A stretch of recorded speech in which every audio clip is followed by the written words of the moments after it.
it's our culture to nurture young leaders, and we are getting an opportunity to listen to them with their manifesto. I know they have got quite a lot to tell us. Then, God willing, next week on 11th of February, all our students will be in for voting. So our elections will be on 11th. So parents, karibuni sana. I know in the house we've got parents to Talila Mudeu, parents to Grace Kimberly, and all of us. Just in case the parents are out there, I'll request that they get in so that we start together. I want to know if we are ready. The IT team is ready. Again, you'll be finding us live on YouTube. Teacher Mapesa, I want to request those parents to get in because we want to start. I've seen some parents out there. I want them to pick their seats before we start.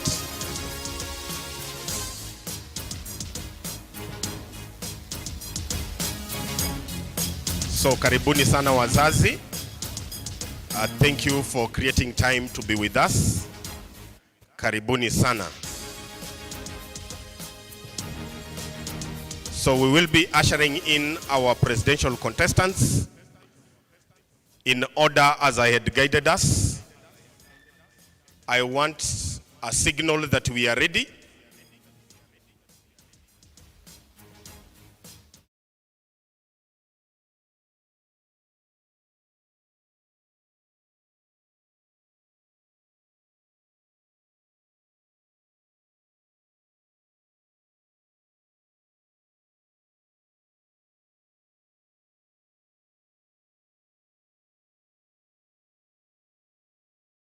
Charlene Katuki and Gabriel Egadwa as the deputy. There they come. Those are our contestants. I feel like clapping for them. Let's clap for them. So that is Charlene Katuki, a candidate from Sabaki campus. Next, I have Grace Wairimu and Joe Msibi. Can we appreciate them as they come in? Grace Wairimu as the presidential candidate and Joe Musibi as the deputy president. Can we appreciate them as they take their seats? Next on the list is Kimberly Grace and Darrell Kipchumba. So Kimberly Grace and Darrell, Kimberly the presidential candidate and Darrell the deputy president. Then the next one is Shanice Masiza and Nathan Kahagi. Can we appreciate them as they get in? Tuwapigie makofi tafadhali mpaka waweze kuchukua viti vyao. Thank you so much. I appreciate them until they pick their seats. Thank you. Next is Talila Mudeu and Nathan Bulali. Can you appreciate them as they come in, as they pick their seats? Nathan, the deputy president, and Talila Mudeu, the presidential candidate. Last but not least, we are calling in Leilani Wamuyu and Peter Abich. Thank you so much. Let's continue appreciating them until they pick their seats. Leilani Wamuyu and Peter Abich. Thank you so much. Now our candidates are here. But before then, I want to introduce to us the panelists who will be helping us to take them through the questions that we've prepared for them. So with us is Mr. John Ogonda. Can you wave to the audience? Then next to Mr. Ogonda is teacher Eunice Asami. She will be there to help us moderate. I also have one of our own from the student body, Melissa Akola. Melissa, can you wave? That is Melissa. Then I've got Trevor Kumba. Trevor, wave to the audience. I have Trevor Kipkemboy.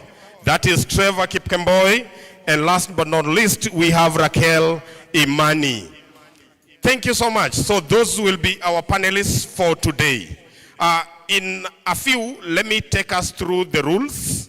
And this one goes to my presidential candidates. Number one, first of all, welcome. Thank you for offering yourselves to become leaders in our great school, St. Bakhita School. One, you need to keep time. The timekeepers, our panelists will be guiding us in terms of timekeeping. A maximum of 2 minutes in each question to argue your point. Speak orderly. The rebuttals will be allowed. Your friend, you can question your friend, just in case you feel like her point wasn't very clear and you need clarity. You may want to seek clarity. Again, we will be guided by our panelists to ensure that we speak politely, no abusive language. Please respect your friend's point. However, the way I had said earlier, you can question, just you need to understand more. Something else that we need to do, you must remain focused until the end of the program. Again, we encourage you to listen and be part of the debate. Again, something else, you will remain silent when your counterpart is arguing her point. Again, accommodate everybody. No disrespectful language. Then, again, something else that we need to understand, to the audience, there will be no booing, no cheering unless guided, so no shouting. Applause when called upon to do so.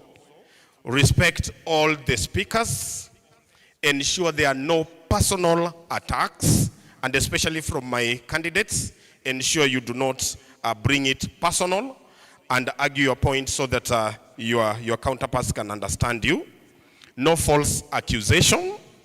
Then, as I had said earlier, we are not going to use any gesture, disrespectful gesture, or disrespectful language. Speak as honestly as possible, because remember, we are upholding integrity, we are upholding respect, and we are again guided by the school rules and all the ethos that we uphold as a school. I want to take this opportunity to ask all of us to be on our feet so that we sing the anthems. Then from there, I'll hand over the mic to our moderators. So let's be on our feet so that we can sing the anthems.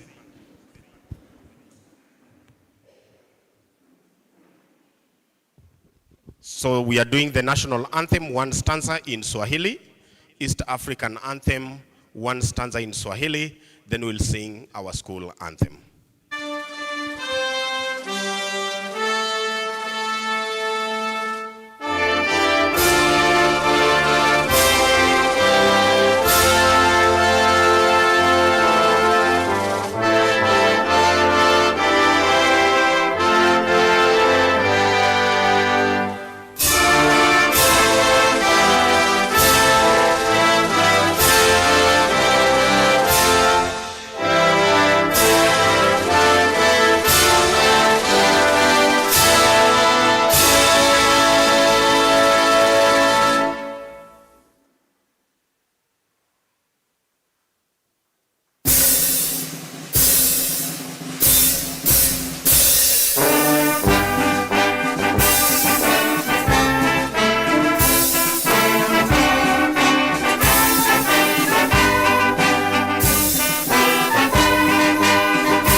Thank you so much. We may pick our seats. Yeah, we are on live on YouTube, so you may want to catch us on YouTube. And at this point, I want to hand over to our panelists, and I'm calling in Madam Eunice to start it over. Thank you so much, ladies and gentlemen, and karibuni sana, tukutane pale YouTube live. Asanteni sana. Thank you, our moderator, Teacher Maxwell.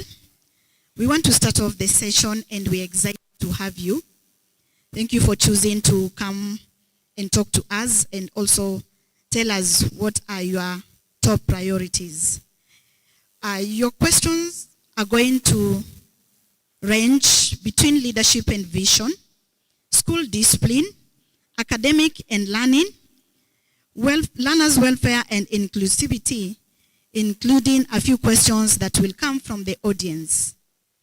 All of us will have a chance to respond to all the questions that will be posed. So once a question is asked, we will give you time so that you can respond to all the questions individually. Thank you once again, and we want to hear from you. I'll go first, and a question on leadership. I want you to tell us why you want to be the president of the learners' government. I want you to tell us why you want to be the president. Why should we vote you as the president of St. Bakhita School? And Charlene will start us off. Charlene Katuki. Thank you.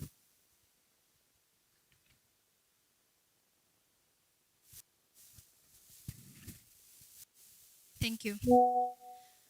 I want to be president because I care about my school and I want to make a positive change. And also to create an environment where every student is respected and proud to belong. But most importantly, I would like to lead by an example. I would like to lead by an example to all students and to make them feel like and to make them feel safe as president, and to let them know that they have a listening ear. Thank you. Thank you. Charlene? Okay, we can move on to Grace Wairemu. Thank you for the opportunity. I believe stepping into a higher point of leadership will allow me to represent the school better and make a more inclusive and positive learning environment. Thank you.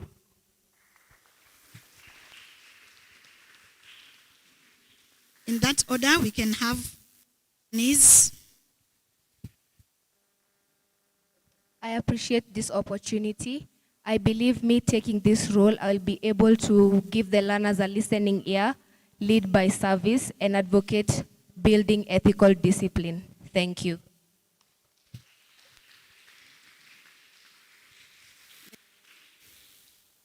Leilani, we can hear from you.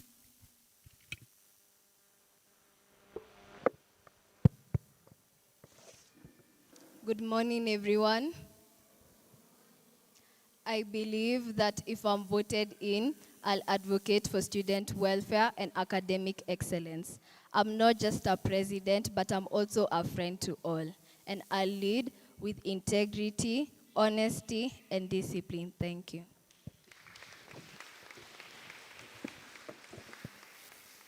Okay, we can also hear from Grace Kimberly. Good morning, everyone. I would like to become president because last year I noticed something simple but important. Students had great ideas to improve the school. However, they often stayed in their notebooks or conversations with friends.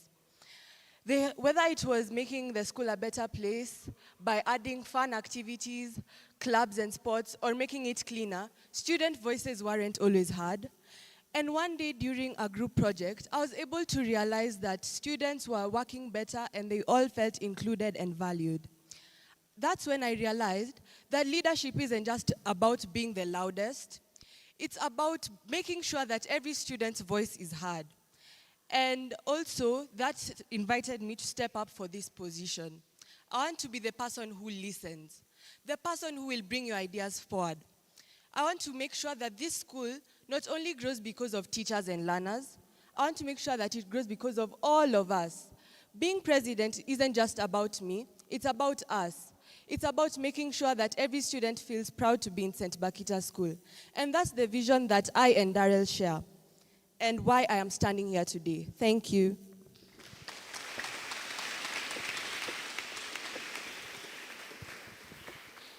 Thank you. We can hear from Talila. First, I would like to thank you all for coming here to listen to this debate, and I thank God for giving us the protectants to be here today. So, honestly, I want to vie for this position because I've realized most learners in this school have great ideas that could improve the school, both socially and academically. I want to represent them. I am inspired by Her Excellency Ellen Johnson Sirleaf, Africa's first female president, who showed that courage and fairness can unite people. I want to be the leader who can lead by example, create opportunities, and lead with courage and fairness as well. Thank you.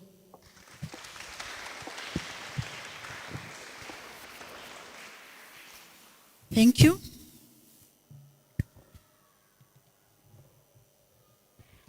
Thank you. The second question, kindly tell us what kind of a leader do you think our school needs right now? Kindly tell us what kind of a leader do you think our school needs right now? Talila, you can go first. Thank you for that question. Honestly, I think our school needs a leader who can listen to all learners, respect their opinions, and give change to the school. We need a leader who can understand every learner and give them opportunities to do stuff they want, such as public speaking. If they want to be in public speaking opportunities, they can try their best as well. And I would also, the school needs a leader who can who will cooperate with all learners and give them the time they need to be heard and valued. Thank you.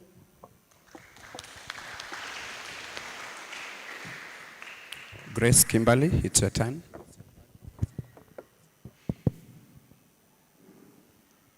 Thank you for asking that question.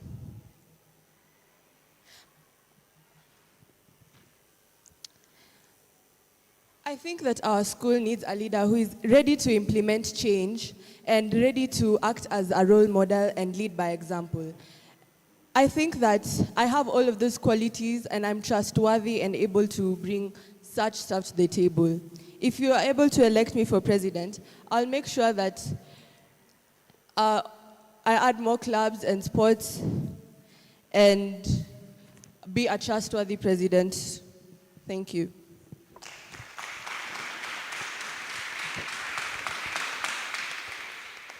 Leilani Wamoyo, it's your turn. Thank you for this opportunity. I believe our school needs a leader who listens, not just hears. Most of the time, learners will air their opinions, however, they might not be heard that well.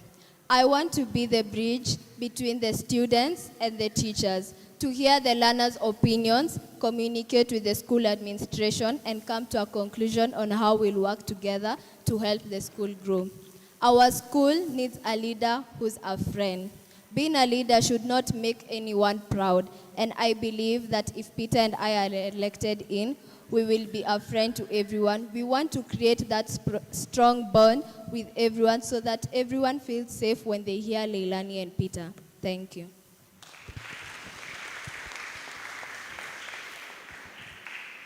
Shanice Masitsa. I appreciate this opportunity. Firstly, we have to understand that leadership is not all about giving commands. It is about understanding and guiding. Therefore, the school needs a servant leader, not just a leader who says by words, but also approves by actions. A servant leader is a leader who leads by example and gives the learners a listening ear. By giving the learners a listening ear, we need to understand their opinions. That way, it is easier to understand and address their issues. And for that, we'll have a peaceful year in school. Thank you.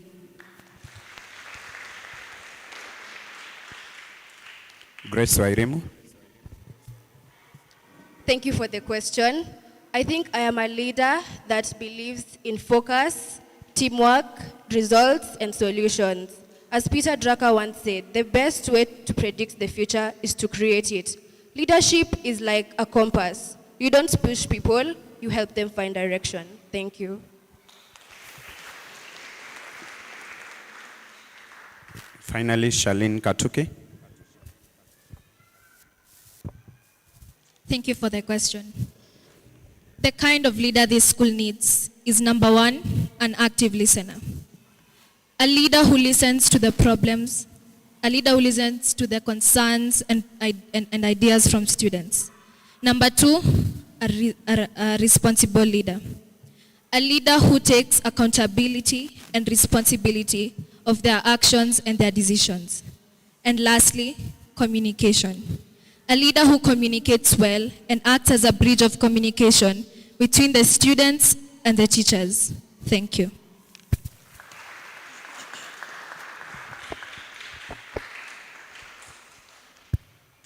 The next question is, what are your top 3 priorities if elected? What are your top 3 priorities if elected? We'll start off with Talila Mudeu. Thank you for that question. My top 3 priorities if elected are, firstly, I will represent students' voice and improve student welfare. I believe every student deserves to be heard and supported. Secondly, I will promote academic excellence and discipline. Lastly, I'll strengthen school activities by supporting clubs, sports and events that help us grow our talents and build school pride. Thank you.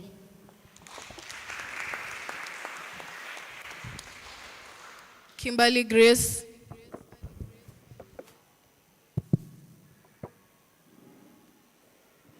Thank you for the question.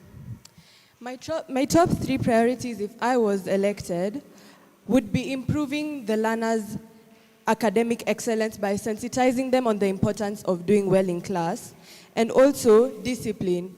Although our school already has discipline, I would like to enhance it by at least encouraging the children to do well in class, and also respecting the teachers and creating a notice board for students who have done well, like for example, Student of the Year, where they'll be awarded certificates or even trophies. And also I would like to create a school where everyone is treated equally and fairly no matter where their background is from. Thank you.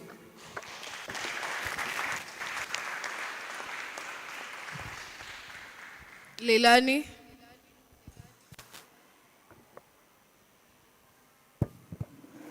Thank you for the question. I stand with 3 clear points. Build a strong school community. I believe that if I'm elected in, we'll be able to encourage mentorship across grades, whereby a grade 9 learner can sit down with a grade 5 learner and they can teach each other different concepts whereby they have not understood. Improve student welfare. To enhance clean study places, to improve hygiene. Everyone has come to school to learn, and that's the main reason we are here today. By improving the study areas, learners feel more confident when they are reading, and they are sure they'll score good scores. Support academics and discipline. I'm here to encourage peer tutoring. You may ask, what's peer tutoring? Peer tutoring is when an example I've been taught by my teacher, I have not understood. But my fellow candidate Shanice has understood the topic. She can teach me and we are able to grow together. Thank you.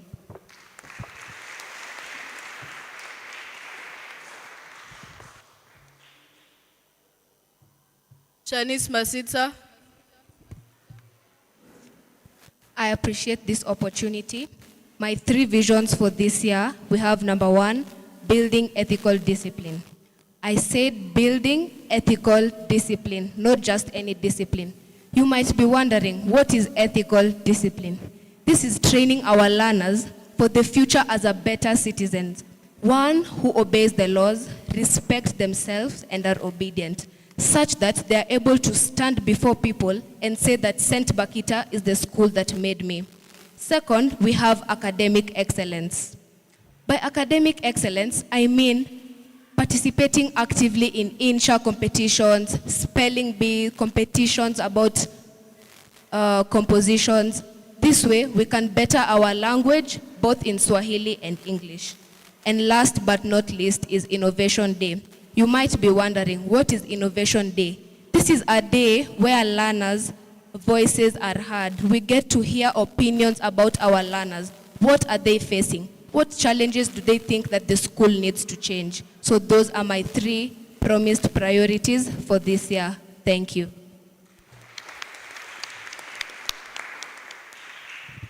We go over to Grace Wairimu. Thank you for the opportunity. I think the first one would be to encourage students to seek help and speak up. I believe no student should have to struggle in silence. The second one would be to work closely with the administration to ensure our videography and photography quality is up to par with clear visuals and audio. The third one, the last but not least, would be to encourage a student-led mentorship program. What I mean by this is, if a student did not understand something in class, they can seek help from their fellow classmates to be able to understand better. Thank you. Finally, Charlene. My top 3 priorities as a leader will be, first, academic support. I will work with teachers to encourage students to push hard, to pull up their socks, and to work hard in academics. Second is discipline. The teachers and I will work hard and encourage students to follow the rules and regulations of the school. And last, communication. I will listen to the students' concerns and ideas, and with the help of my teachers, we'll come up with a solution to the problem and implement it. Thank you.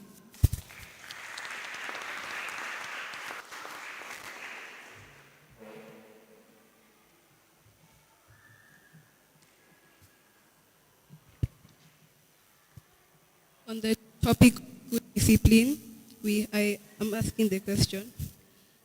The presidential candidates, can you kindly elaborate to us, how will you help improve learners' discipline? How will you help improve learners' discipline? Shanice, you may start. I appreciate this opportunity. How I will help the learners accommodate discipline. I believe that discipline is not by age or position. I would like for a grade 9 and a grade 6 to communicate freely without form of fear. So how I would instill discipline in our learners is by ensuring that they follow rules that are in the classroom. A classroom has an MCA and a teacher.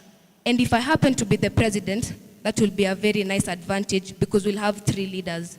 And we'll ensure that discipline is enhanced simply by following the rules. Secondly, we have merits. We have to make use of merits. If learners make mistakes, we can give them a second chance. But the third time, that's not acceptable. That way, I'll be forced to plug a merit. Thank you. We go over to Leilani.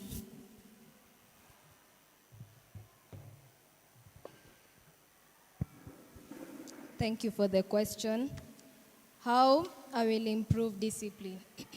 First, I need to assess the situation. There's always a reason as to why someone is behaving differently. And we have class MCAs in every classroom. And we'll work together with my deputy and the school administration to see where the problem is. And learners need to understand that punishment is not meant to hurt you, but it's supposed to help you grow. Thank you.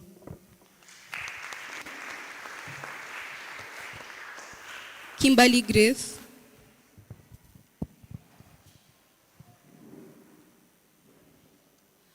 I'd help improve learners' discipline by working together with the teachers and the students' government to remind students on the importances of being disciplined, and also asking the school administration on ways we could reward them. And always remember that discipline isn't just about punishment, it's about guidance. And this could help our school move forward if I am elected. Thank you.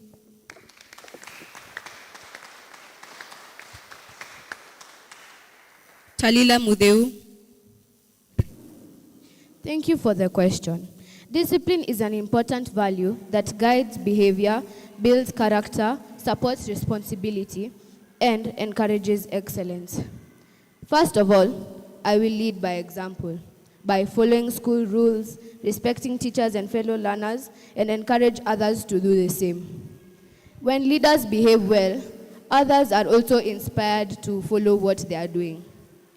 I will work with class leaders, also known as class MCAs, to remind students about school rules and help and learners understand why discipline is important, not just to avoid punishments, but grow as responsible people. I believe discipline is the key to success. Thank you. Shalin Katuki. Thank you for the question. Discipline is a value each and every student in St. Bakhita practices. However, how will I promote discipline in school? Discipline, first of all, starts with me. It starts with me as a leader. I will follow rules, I will lead by an example, and help each and every student abide by the rules and regulations. If done so, everyone will be inspired and will now assess and get to know why discipline is important. Thank you. And finally, Grace Wairimu. Thank you for the opportunity. I think the first thing would be to ensure me as a leader and my team of cabinets will be able to be disciplined as well. As we all know, everybody should lead by example, and I want to be the one to lead by example. The second thing would be to implement subtle disciplinary moves. By this I mean, not everything must be dealt with violently. We can always act towards consulting and correcting instead of acting violently. The third one would be to call out bad behavior and assess it. Thank you.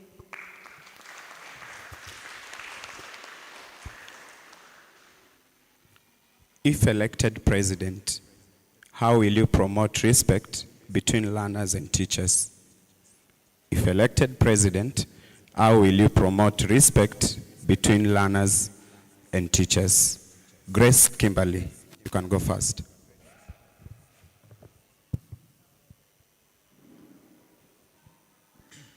So firstly, respect goes both ways, whether you're old or you're young. I would like to ensure that I lead by example and follow the rules and regulations. I would also encourage teachers to listen to student voices and concerns, and also try to recognize the individuals that show respect so that other students will be motivated to do so. Thank you.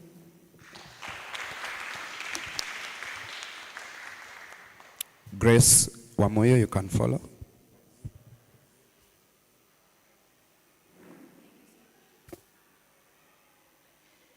Thank you for the opportunity.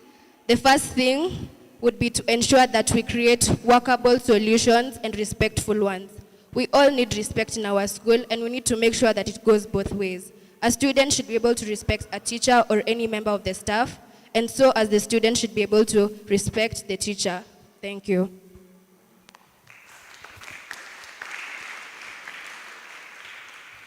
Talila Mudeu. Thank you for that question. How I will promote respect between learners and teachers.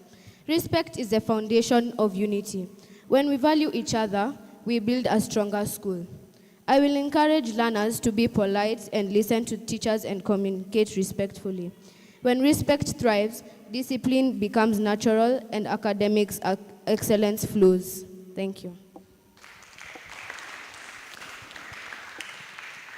Shanice Masitsa. I appreciate this opportunity. As I said before, Respect is not by position or age. A teacher should be able to respect a learner, and a learner should be able to respect a teacher. Of course, the respect of a learner towards a teacher would be greater than the teachers towards the learner. First, me taking this position, people have to understand that I am the bridge between the school administration and the learners. That way, it's so easy for me to connect respect and discipline between teachers and learners. Now, how is this? First, we have rules. If the teacher says something, it is the student's duty to obey, whether they like it or not. Secondly, if the student feels offended, it's not a must they shout it in front of the class, because that will be a disrespectful way to the teacher. They can approach the teacher personally and tell them, "Teacher, I didn't like the way you talked to me. It was not right." That way it is easy to enhance discipline and respect. I believe true leadership is built on mutual respect. Thank you. Charlene Katuke. Respect towards teachers from students is very important. I will promote respect by being a good role model. And as the other candidates have said, that respect is a two-way thing. So I will also motivate other students to respect teachers and lead as an example. Thank you.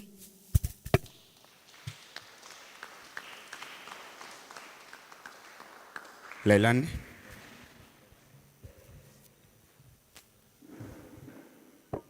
Thank you for the question. First, we'd like to set boundaries. Every learner should be able to understand the teacher is an adult and it's very disrespectful and wrong to do something that will offend them. And respect is vice versa. If I disrespect you, I should not be surprised if you do the same. Respect is there to help, there to be a healthy environment for everyone so that we are able to understand each other and work together to grow. Thank you.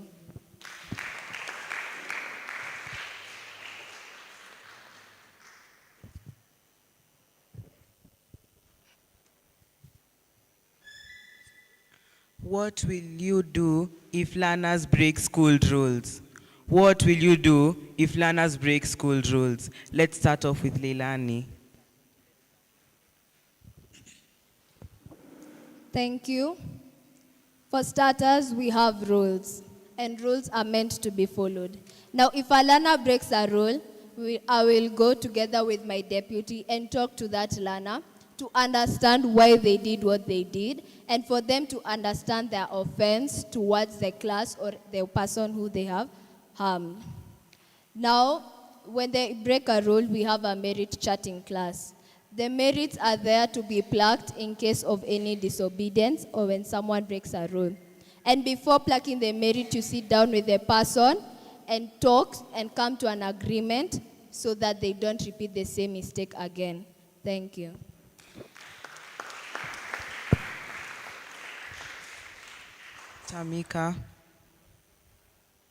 Tamila.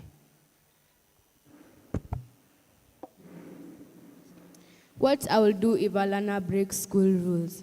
School rules are there to be followed, not just for decoration. School rules are very important in each and every school in the world. That's why they should be followed.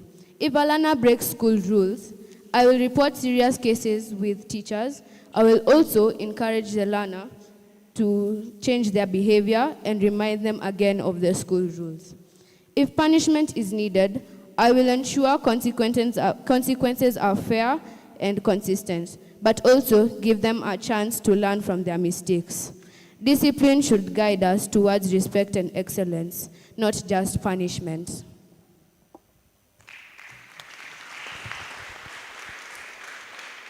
Grace Kimberly.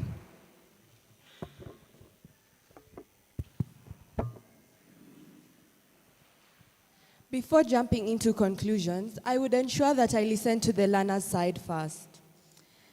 And also, I would make sure that I remind them of the rules and regulations and why they matter in a school ground. If punishment is needed, that is out of my hands, and I would report the matter to the deputy head teacher, and also ensure that I consult them on ways they could change and become better people in a school, please. Thank you. Shanice Masita. I appreciate this opportunity. Firstly, rules exist to guide us and not punish us unnecessarily. If students break rules, my first approach will be understanding and guidance. Remember, my role is not to confirm, my role is not to control the learners, but to give them a listening ear. I need to understand why are they breaking the rules, therefore guide them. Secondly, I will work with relevant authorities to ensure rules are applied fairly. I cannot treat a grade 9 special and treat a grade 6 not special. As a president, I will lead by example. Leading by example, I'm being a role model to the rest of the school, guiding them not to break rules and what to do is right. Thank you. Grace Wairimu. Thank you for the opportunity. Rules are important in a school setting, and I think I will first consult with the students, why are they doing this, and what can we do to change it. I will also inquire and encourage about accountability. They need to own their mistakes, assess them, and know how to fix them. Thank you.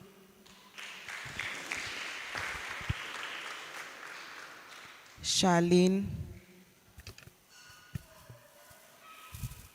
Thank you for the question.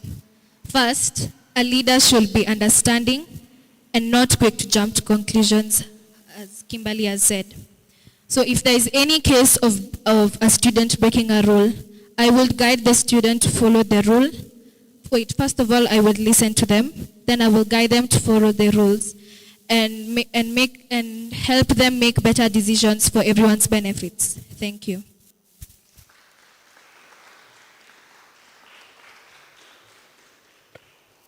Thank you. We are moving on well. We want now to look at academic. I've heard and listened to your top priorities, and one of them was academic excellence. That is our core business. I want you to elaborate to us. You're going to help the learners in the various classes who are struggling academically. Let's have Talila go first. For some learners also struggle academically, which might be difficult for them. They might feel left out in other stuff where like the learners are answering questions and then they are just silent. So what I will do for this matter is that I'll encourage the older students, especially the junior school students, to assist the younger ones in study groups where they can assist each other on what they've learned and what they've not learned. For the older students will help the younger ones. Let's say a grade 9 is helping a grade 6. Now the grade 9 will help the grade 6 with subjects that they learned in grade 6, not what they've learned in grade 9. So the grade 9 can help them understand what they didn't understand. For students, from student to student, they understand better than from student to teacher sometimes. Thank you. Thank you. Charlene, you can go. Charlene Katuki. As we all know, academics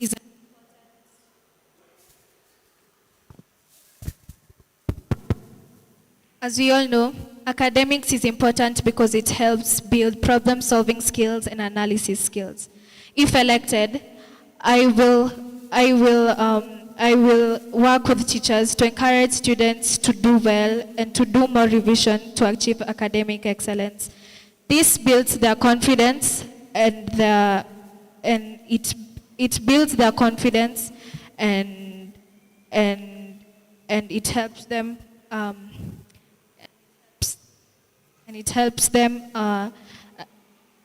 it builds their confidence and helps them and okay, thank you.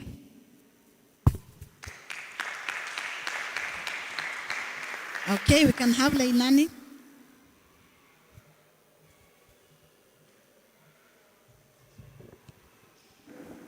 Thank you for the question. So first, we need to understand there'll always be 3 categories in a classroom. There'll be the ones who are at the very top, the ones at the middle, and the ones below. That doesn't mean you're not smart. You can be at the bottom, but you still have an average of 80 and above. So, how the support I will give to learners who are struggling academically. In my earlier on, we talked about the 3 priorities. I had talked about peer tutoring. In this, we'll be encouraging learners to teach each other, because a teacher could have taught but you didn't understand the concept, and your friend has understood it or your classmate. Now, if they're able to explain it to you in a language you understand, of course you'll be able to pass in that subject.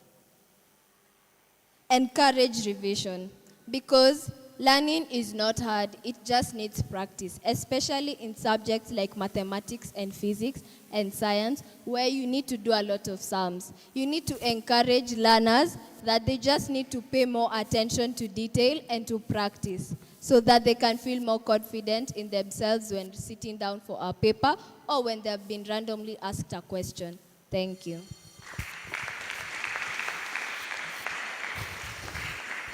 Thank you. We can move to Grace Kimberly.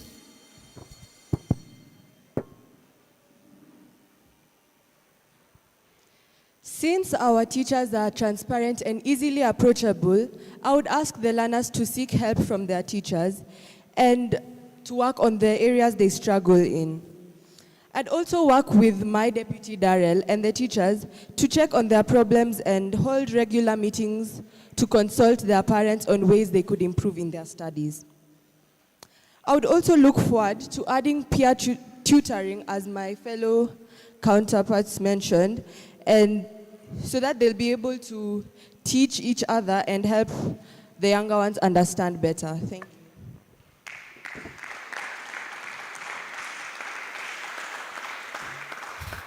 Thank you. We can move on to Grace Soirimu. Thank you for the opportunity. The first thing would be to identify why. What's happening? Why are you failing? And secondly, I would also like to consult with them and encourage collaborative learning. By this, I mean scholars supporting scholars. If you did not understand a concept, it's important that you go to seek help from your teacher. I would also encourage researching on the internet and talking to friends. Thank you. Thank you. And finally, we can have Shanice.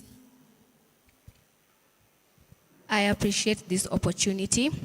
My first way to improve academic excellence, as my promised vision was also to implement academic excellence. First, we'd have academic day. This day, teachers don't teach. We have mathematics room, English room, Kiswahili, and many others. This is a day whereby if you struggle in math class, and for an example, we have Melissa as our champion in mathematics. That day, Melissa will be our peer tutor. So if you're struggling with mathematics, you simply go into mathematics room and Melissa will guide you. Because I believe if a learner and a learner are talking to each other, that way we are able to understand each other. Secondly, will be to promote peer tutoring. It's simply just as my fellow opponents have said, and it's almost the same as academic day. My last one will be to approach the teacher. If you do not understand any topic, you can approach the teacher because they are there to guide and help us. As Barack Obama once said, the best way not to feel hopeless is to get up and do something. So together we do better. Thank you.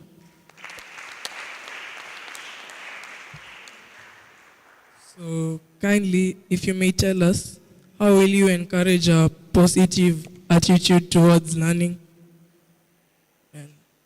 How will you encourage a positive attitude towards learning? Let's start with Kimberly.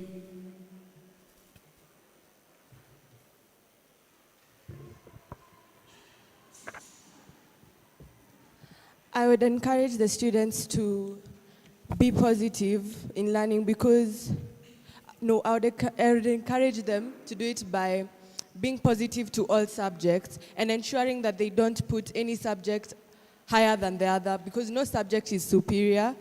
And also I'd encourage them to ensure that they don't fix their mind on they can't do something. Like for example, if you say, I can't do mathematics, it's so hard, your brain will believe it and you will not be able to work to your full potential in such a subject. I would also encourage students who are struggling to try and focus on their extracurricular activities and perfect their performances there. Thank you. Leilani.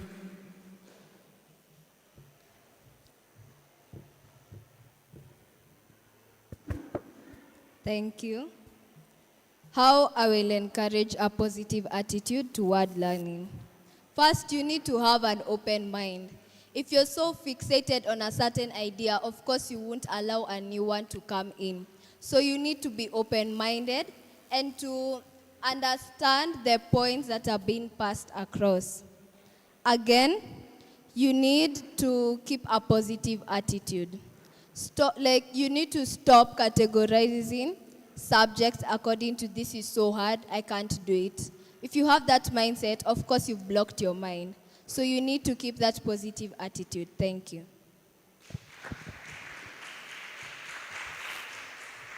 Talila.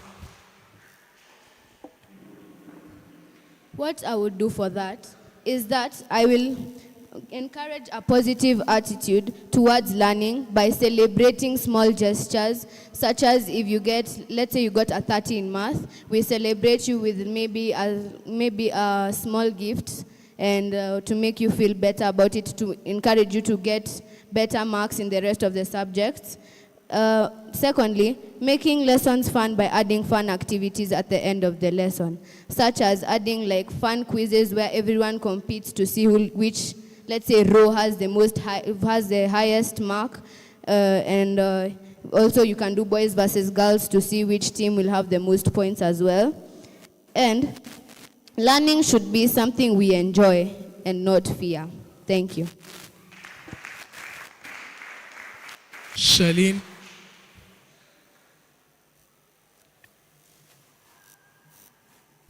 Thank you for the question. Some students here, some students who are looking at me right now, usually wake up and say, I don't want to go to school, or school is boring, it's not fun. But there are lots of ways that you can make learning fun. So as a leader, I will work with my teachers to come up with more practical lessons. For example, science. Going to the lab and experimenting on chemicals and different types of, materials. It will help learning more enjoyable and fun. Thank you. Grace. Thank you for the opportunity. The first one would be to encourage setting targets. We should set targets so that we can understand that if I do really good today, I will be really better tomorrow. The second thing would be to practice. Practice makes perfect. And if you're struggling in areas like mathematics or science, I would engage that we do practice daily or more often than we normally do. The third thing would be to encourage interactive learning. By this, I mean a teacher can come to class and instead of a normal lesson, it can be a video lesson. They can watch a video on the educative topic that they are supposed to learn about. The fourth thing would be to have an open mind. Having an open mind really sets things into place because you're able to accept new things. Thank you. And lastly, Shanice. I appreciate this opportunity. Firstly, it will be to make learning more engaging. What do I mean by making learning engaging? If it's day for ICT, therefore, we can have 20 minutes where the learners write down and 20 minutes where they bring their devices. Of course, if you tell a learner to bring their devices, they won't hesitate. It will be so quick. They'll bring their laptops and their iPads and they're able to learn. Secondly, is to come out of their shell. Learners are too scared to say if a topic they have not understood. They're too scared to tell the teacher who have not understood this topic. Or they're too scared to tell the teacher, please may we go to the lab. So I will encourage learners to be able to come out of their shell. Secondly, this is an inspiration from my science teacher. He's called Mr. Mutachi. He always says, walk while saying EE1, EE1. Simply, he's encouraging us to say that nothing is hard. It all starts with the mindset. If you say it is hard, of course it will be hard. But if you say mathematics is easy, it will be easy. So, as the saying goes, you don't know it until you experience it. Thank you.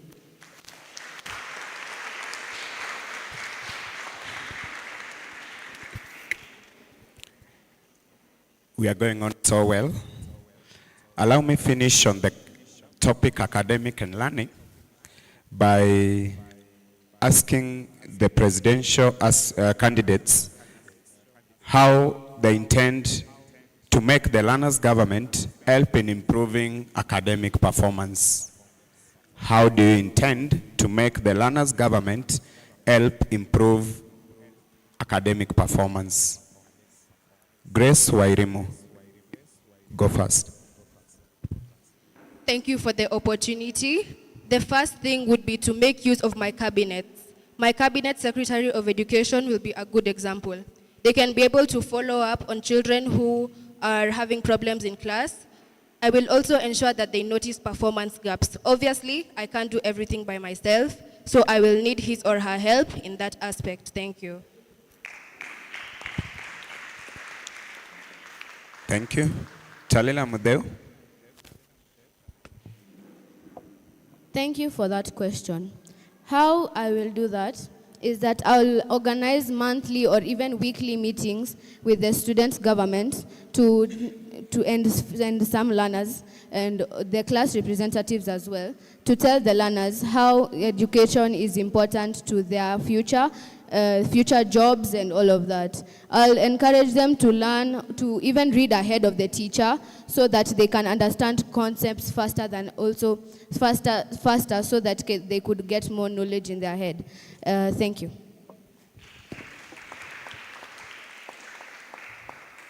Shalin Katuki.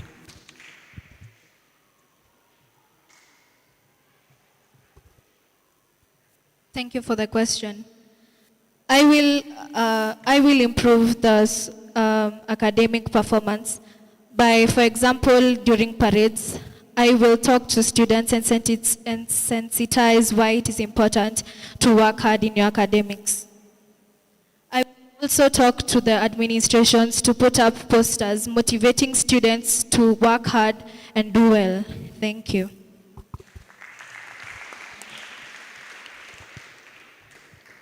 Shanice Masitsa. I appreciate this opportunity. First, I will act as a role model. Me being at the top of my class is simply encouraging other learners to be like their school president. Secondly, I have to remember that I'm not working alone. I'm working with my deputy, Nathan Kahagi.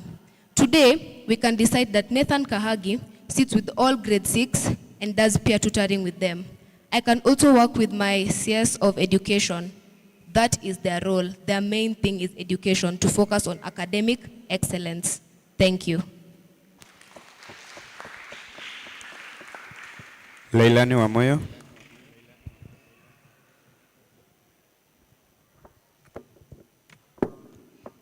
Thank you for the question. How the school government will help learners improve academically. When I was in grade 6, I was the school governor, and I've done it before, so I know what I'm talking about. Firstly, it's holding weekly meetings. By this, you sit with the cabinet and go through the analysis of the scores from the recent exams we've done during that year and see where the gaps are so that you can be able to catch up with the other subjects. Work with the teachers and the class MCAs to have an inclusive learning environment that is very interactive, where every student feels safe and feels heard and they're understood. Thank you.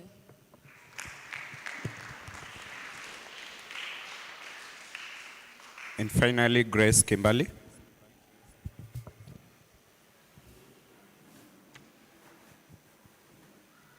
Firstly, I'll make sure that the cabinet helps by working together with teachers and MCAs of different classes to find concerns on the learners' performances and analysis of how they've done in the previous exams.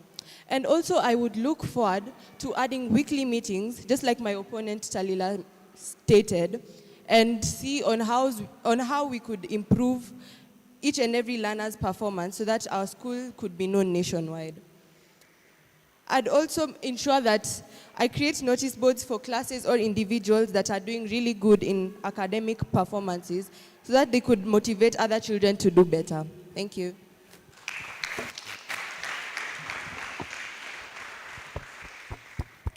Since we are on the topic of welfare and inclusivity, I would like you to explain to us how you'd promote unity in the school if you are elected.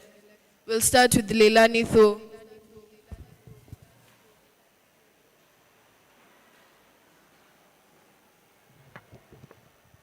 Thank you. I believe that unity is not defined by your background, your financial position, your race, your tribe, and you just get it. How will promote unity? Having activities that are neutral to everyone so that no one feels picked on. Thank you.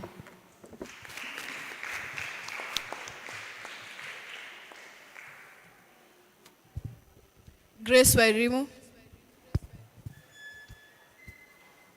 Thank you for the opportunity. The first one would be to be inclusive. I think the first thing would be to encourage days like Cultural Day. Cultural Day is a day where people come from different cultures, dressed up as which culture they are from, and bring different fruits from their culture. The second thing would be to promote teamwork through group work.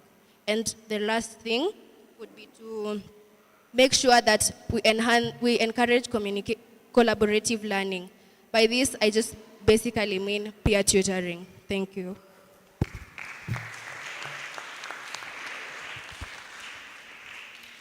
We move further to Talila Mudeu.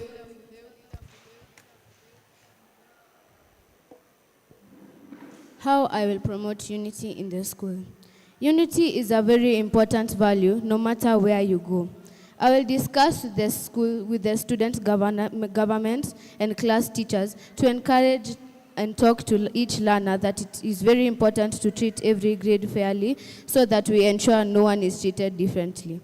Basically, the main point is that how we will achieve unity is through respect for both staff and learners. Thank you.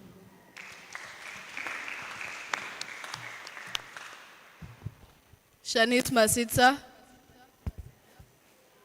I appreciate this opportunity. Firstly, every learner deserves justice and fairness. Also, your background does not define who you are. For an example, if you like matoke, that does not mean you're a Kamba. If you're a Kamba, you should not be treated differently just because you're a Kamba. So your background doesn't define who you are. Also, I believe in serving with fairness because fairness is the right thing to do. I must treat a grade 9 equally to the way I treat a grade 3 because equality matters to me as the school president. Thank you.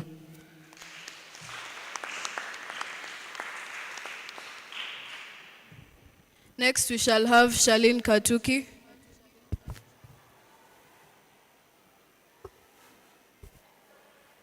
My government and I will promote peace by leading with fairness. For example, avoiding favorism during competitions. Like in a football match, each and every player should be given an opportunity to play. Secondly, leading by an example, by being respectful to teachers and their staffs, and address conflict early and calmly by encouraging dialogue. Thank you.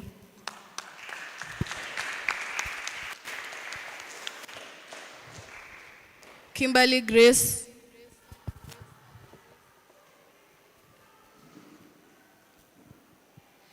In order to promote unity, I would ensure that all students follow school rules no matter the background, because on this school ground, all of us are equal. I would also lead by example by encouraging and promoting kindness instead of bullying. Thank you.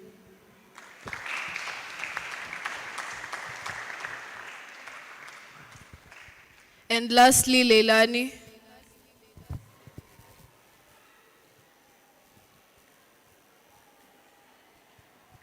It's okay, we can move on to the next question. If you're to be elected president, what will you do to ensure all the learners' voices are heard, including the shy and the young ones? What will you do to ensure all the learners' voices are heard, including the shy and the young ones?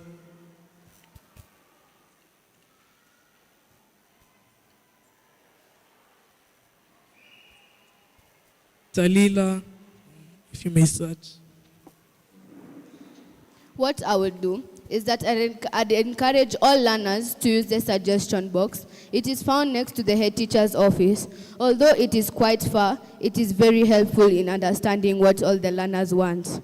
Also, what I would do, I will also talk to the class representatives, also known as the MCAs, to organize a meeting through the class teachers to help where we will encourage them to use their voice and hear what they have to say.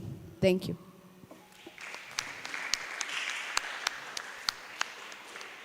Charlene.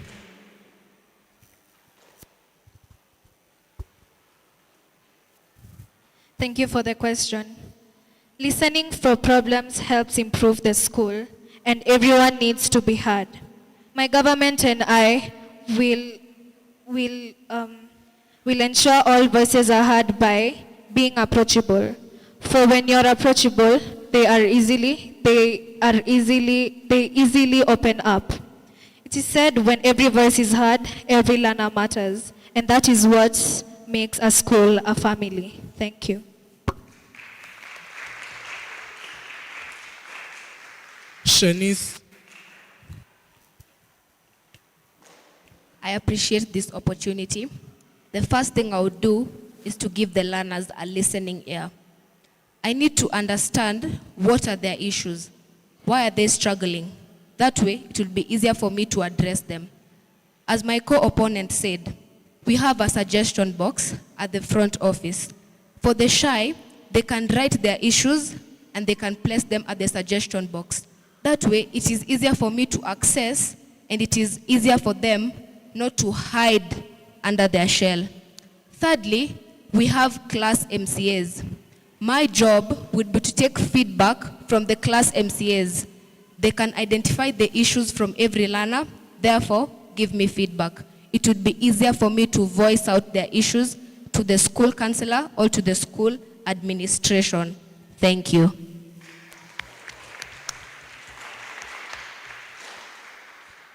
Grace Wairimu. Thank you for the opportunity. The first thing would be to create open forums and feedback channels. By this, I mean children can have a day where we set aside just to write problems and reasonable solutions to those problems. The last thing would to not let anybody's voices fall on deaf ears.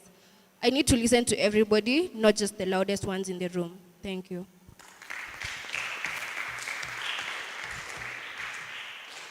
Leilani. Thank you. My first one would be to create strong bonds.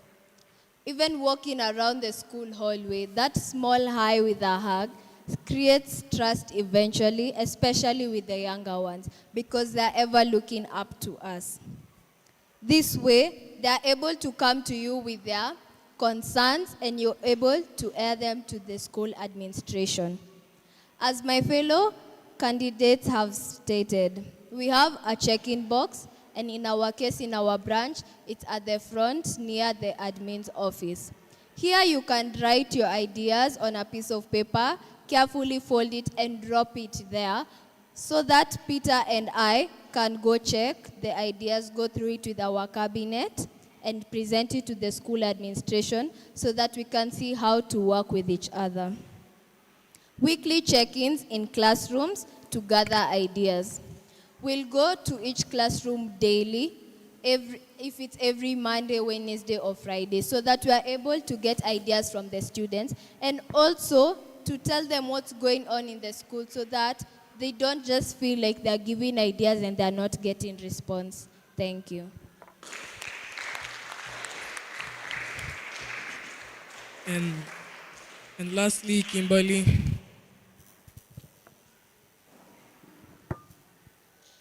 If I were to be elected as the president of the school, I would make sure to encourage all the learners to use the suggestion box, although it is far from here and found at the head teacher's office. I'd advocate for it to be brought closer to the students, or even create a digital website where everyone can put their thoughts.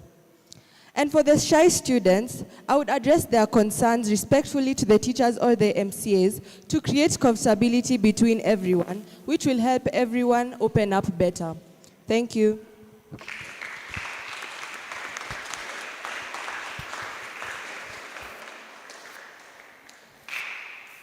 Okay, thank you. And we are coming close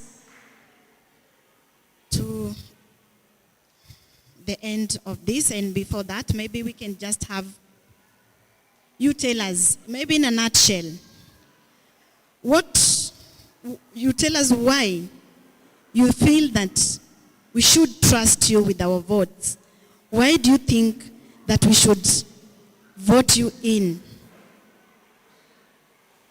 What is this that is standing out with you that makes us trust you that you can lead our school, that is in the student government?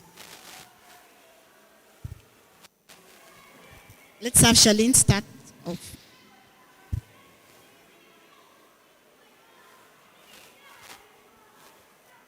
I believe that every children should trust me because I listen to everyone and care about all students and take action to real problems. I just don't make promises. I focus on practical ideas that improve school's life for everyone. Thank you.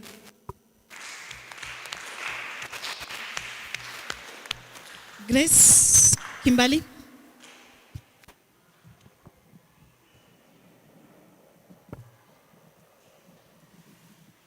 I think that they should vote for me because this is not my first time being able to lead in the school government. In grade 3, I was once the CS of health, and I was able to bring change into the school by allowing students to carry water bottles. Although later on it was removed, I think that I will be able to have the potential to bring it back. And also, I will be a listening ear and a bridge between the school administration and the students. Thank you.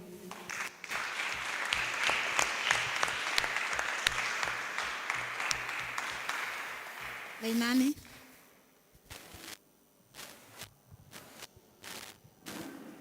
Thank you. So, I'm a transparent and I'm an honest person. You're able to come to me with your idea and I can represent you well. And if you have any concerns that you don't want to be aired outside, you can still come and talk to me so that we can find a solution together.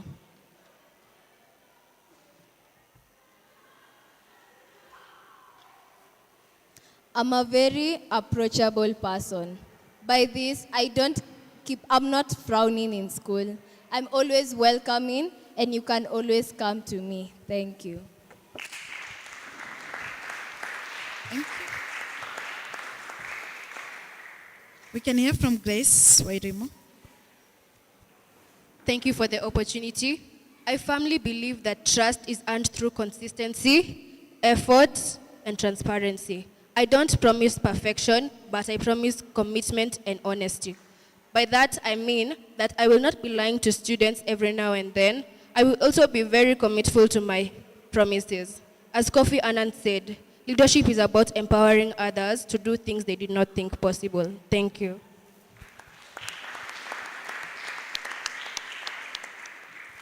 We can have Shanice. I appreciate this opportunity. First, I will improve work together with fun. As the saying goes, all work and no play makes Jack a dull boy. So we cannot just be learning all the time and not having fun. Of course, we must learn and advocate fun at the same time. Secondly, I'm a very approachable leader. If you ask anyone from my branch, I am open with anyone. I am free. You can talk to me. You can always feel comfortable. If you're not comfortable talking to the teacher. Secondly, I will improve responsibility. We need to learn how to be responsible and we need to have respect with each other. Therefore, make the right decision and trust me and Nathan Kahagi for President 2026. Thank you.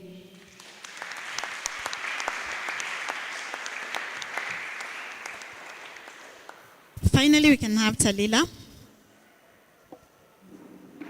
Why I think I would be the best candidate for this school?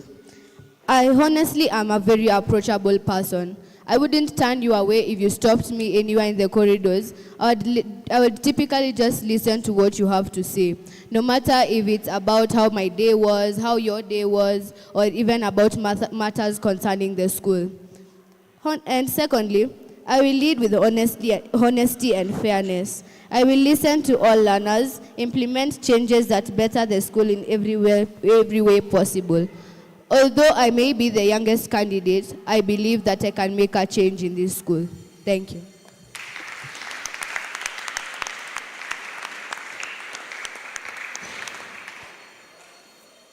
What will be your reaction if you're not?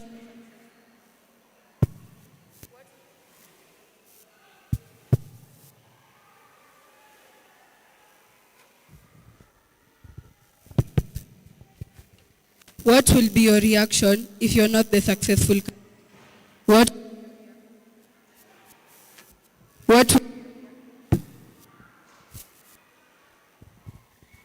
Okay, I think her question is, what will be your reaction if you are not the successful candidate? If at all you are not voted in as the school president, how will you react to it? Please tell us. Let's start with Charlene Katuki.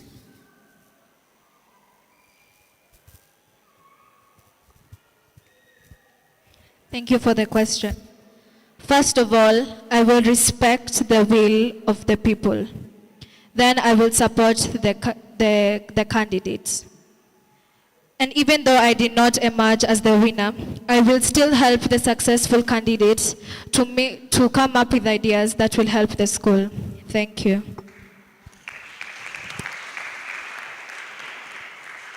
Leilani.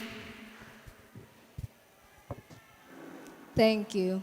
So for me, I believe if I get the position, I've gained something. If I don't, I haven't lost anything.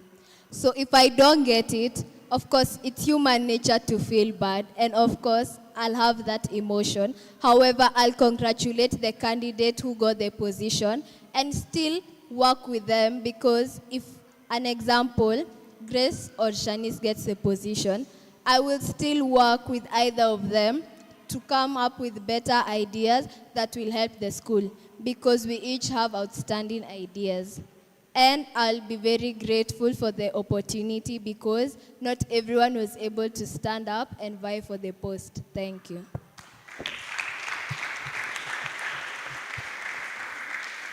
Talila.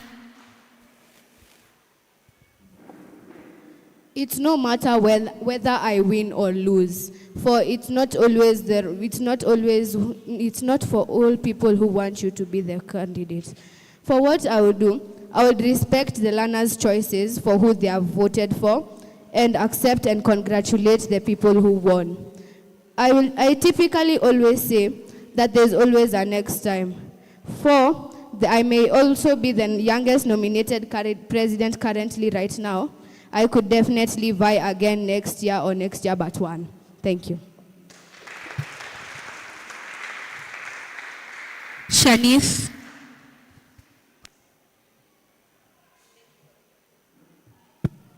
Thank you for the question. First, even if I fall on my face, I am moving forward. What do I mean by this?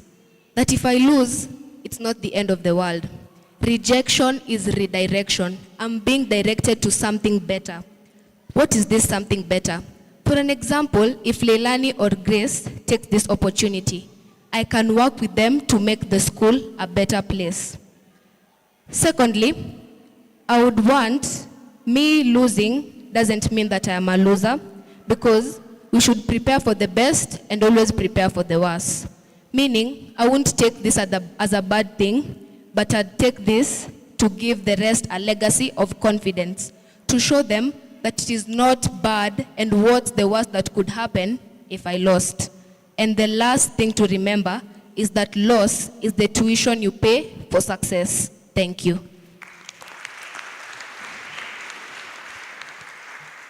Kimberly Grace.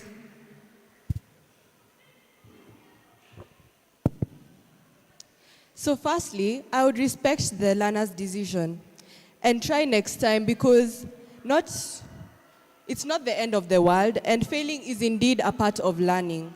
But in case the successful candidate needs support, I will always be there to help. And also remember, failing doesn't mean that you've lost. Not everyone has the confidence to come and speak to all these people, and that means that I've tried my best even if Talila or Shalin Katuki wins. Thank you.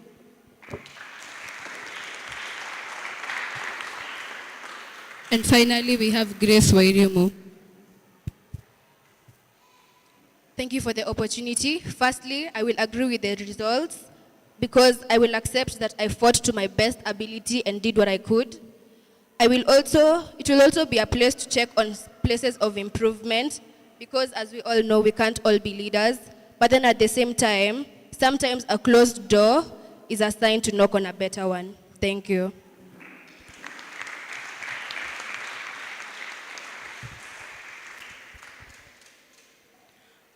What message do you have for those learners who are still undecided on matters of leadership? What message do you have for those learners who are still undecided on matters of leadership? Let's start off with Grace Wairimu. Thank you for the opportunity. I think the first thing is that we should all have the winning mentality. No matter how discouraged you feel or how discouraged you feel like somebody is going to say about you, don't hide yourself, don't pretend to be somebody else, and always go for it. Thank you.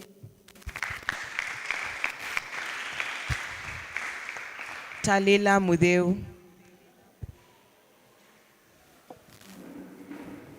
For those learners who are still undecided on matters leadership, I would typically just encourage them to do what they think is best for them. They could vie for any position they want. They could vote for anyone they want. I never encourage people to peer pressure others on to do what they want to do or what they do not want to do. Thank you.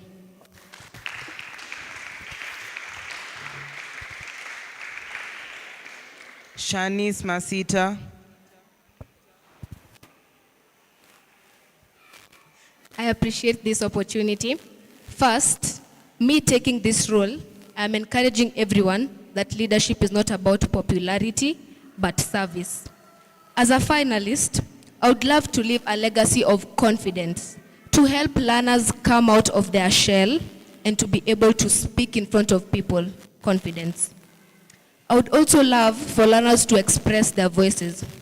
As Grace said, we would not love our learners' voices to fall on deaf ears, simply by giving them a listening ear.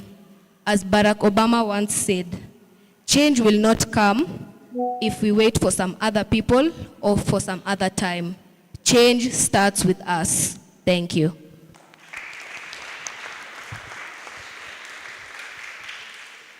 Grace Kimberly.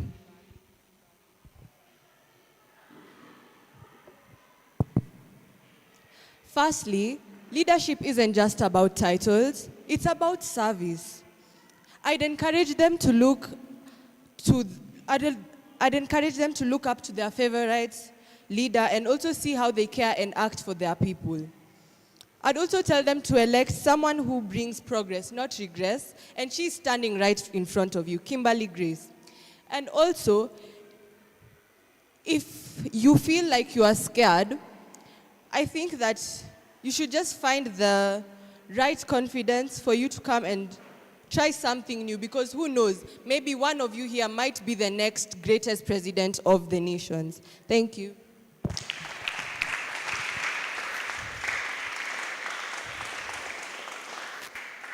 Leilani. Thank you. For starters, I would advise anyone who's not sure to start off with something small.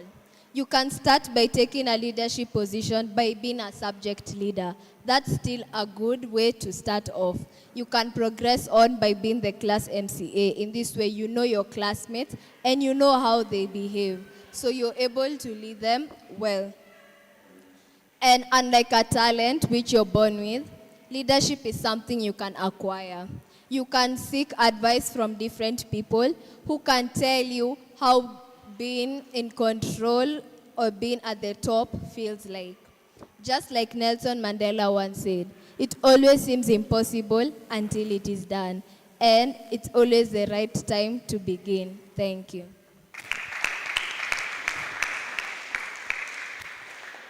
Last but not least, Charlene. Thank you for the question. I would like to say that leadership is not a title. For example, me. I have vied for many positions in this school, but not all of them are successful. That shows that participation is what makes you a winner. Like Kimberly had said, you might become the president of Kenya or the Senate or the governor, but all in all, it's the participation. The proverb said, it's better to try and fail than not try at all. Thank you. Thank you so much, our candidates, for such a wonderful presentation. We have successfully come to the first session of the panelists. We are now moving on to the second session, where we are going to be asked questions by the audience.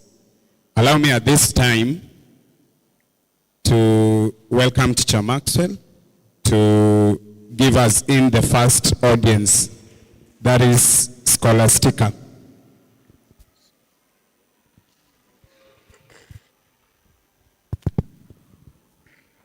Thank you. As a presidential candidate, in the event you are elected, how will you promote talents, sports, and clubs in school?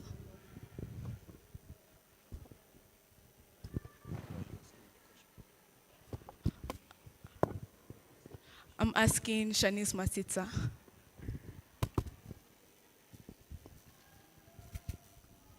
I appreciate this opportunity.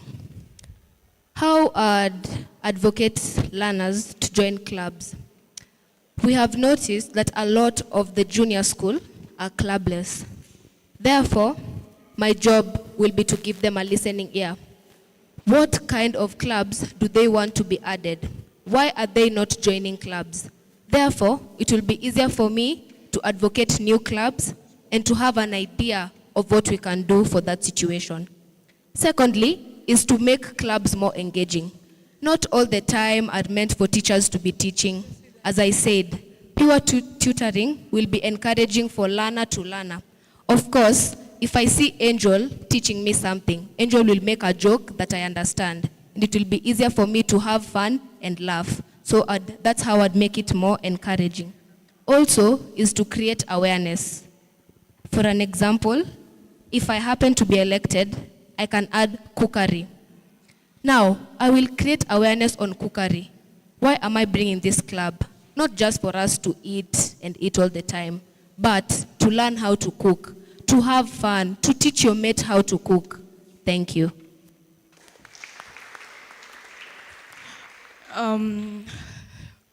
Leilani Tho, can you answer that? Leilani, next. Thank you. For starters, we'll work with the school administration so that each club can be represented in every classroom so that every learner has an idea of what happens in this particular club. As well, we usually have stands during the open days when our parents come to pick our results, and each club is present there with its stand. You're able to go and hear what happens in that club and get the benefits. How to promote talent? To help students come out of their shell. There are those who are shy, but they are very talented. In this way, you can give them an opportunity. For instance, if I know Chogonda is very good in soccer, however, he does not want to try out, we'll start small. It will be me and him, and then slowly, slowly the crowd will start to grow, and maybe have a teacher somewhere looking to see the talent that our teacher has. Thank you.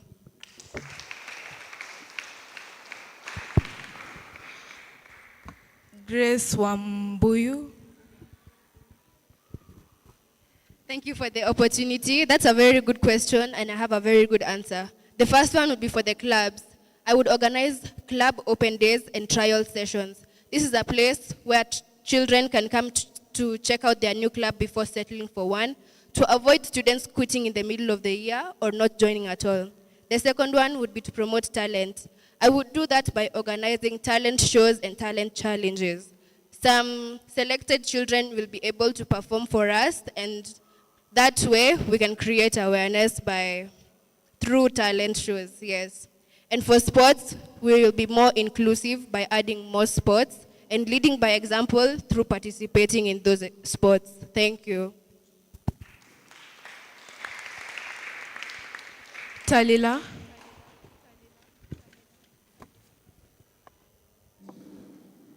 First of all, talents, sports, and clubs are very important when it comes to school. I would ask the learners where they aren't joining those activities and understand the problem. Then my deputy and I will talk to the school administration and find a way to encourage them to join those activities. Secondly, I would add more clubs because not all learners have the same interests in the same clubs as others.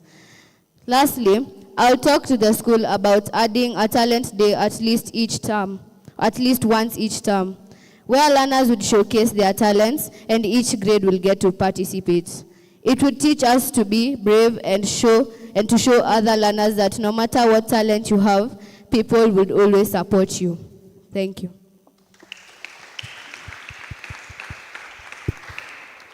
Grace Kimberly.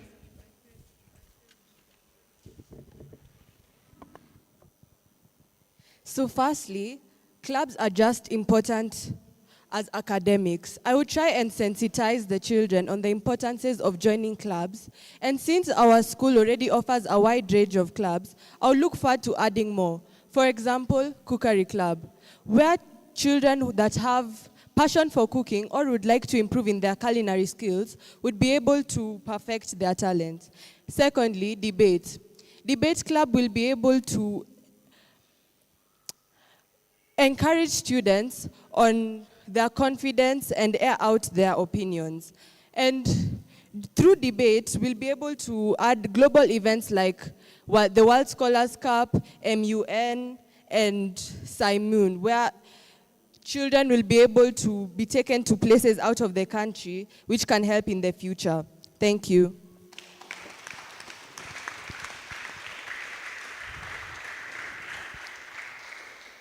Charlene Katuki. Thank you for the question. Firstly, I will promote talents by consulting the school administration to come up with, for example, inter-schools competitions. This will help in students showcasing their talents and abilities. Second, I will suggest clubs on top of what we have in order to get 100% enrollment, because each and every learner has a talent and an interest. Thank you.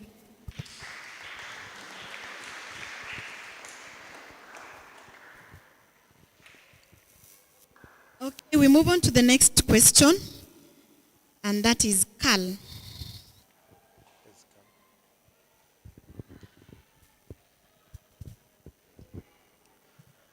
As a presidential candidate, what role should the learners' government play during the school events?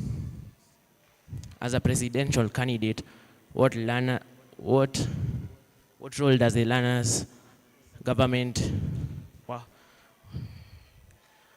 as the presidential candidate, what role should the learners' government play during school events? We'll start off with Talila. As the president and the students' government should assist the teachers in talking with the learners on respecting every guest that will be there. The students' government should also participate in any of the activities to give learners the mindset that if they can do it, I can do it too. Thank you. We'll move on to Kimberly.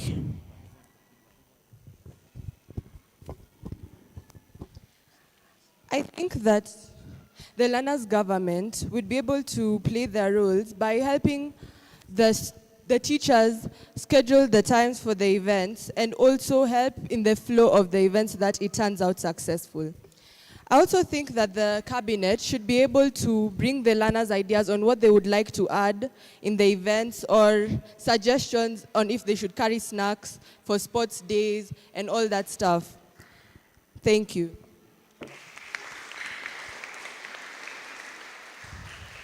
Leilani.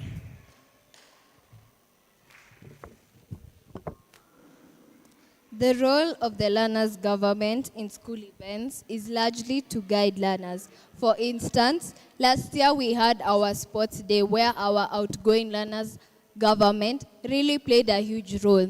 They were directing students towards the events where they would be taking place, where they're supposed to be seated, which grades will go for lunch before the others. Thank you.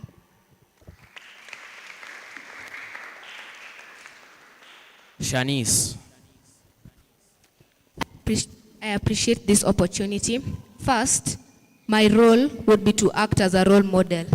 Of course, if a grade 1 sees me playing football, they'll also want to play football. Giving them a chance to learn, to grow as they learn, truly empowering our motto, learning as we grow.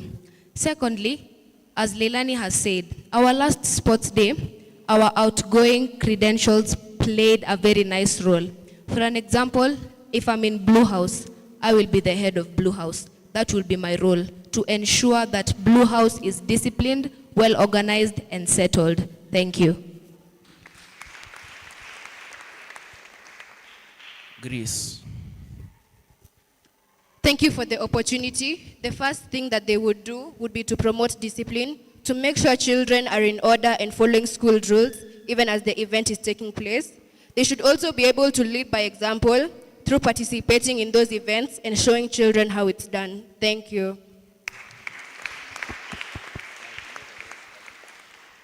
Charlene.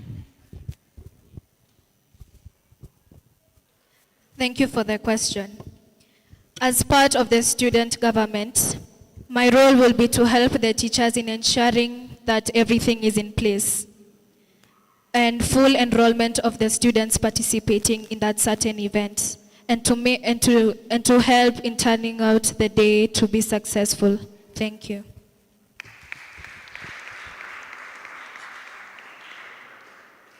Well, that was our first round of the audience questions.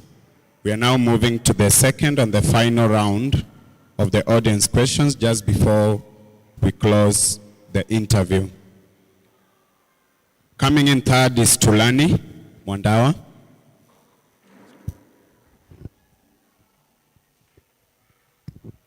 In the event you win this election, if the learners disagree with their school rules, how will you handle it? Oh, Shanice. I appreciate this opportunity. Kindly allow me to question this question. So first, me being elected, I will be able to hear the learners' opinions, therefore implement rules for the school. First, I'll have to understand why is the learner disagreeing with the rule. They simply gave me a chance to implement to the school. That would be the first thing I'd do. If it's a normal school rule, I would address to them and I'll help them to understand why that certain rule is being addressed to the school. As I said before, rules are there to guide us and not punish us unnecessarily. Thank you. Talila. If a learner disagrees with any school rule, first I would have to listen to why they disagree with it. I'll have to listen and talk to them on why that school rule is very important. I wouldn't just bend any school rule anyway for any learner, but what I will do, depending on the rule, if it concerns our education or if it has anything to do with our results in exams, I wouldn't bend that rule to make the learner feel better about it. But if it's in any way I can bend it, I will talk to the school administration on how we can make it so that all learners can accept that rule and it would be better for them to understand it. Thank you.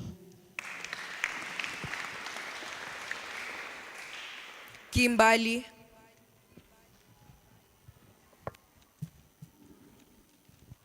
Firstly, I would become a listening ear and listen to why they disagree with these rules, and also advise them on the reasons why these rules are important to follow.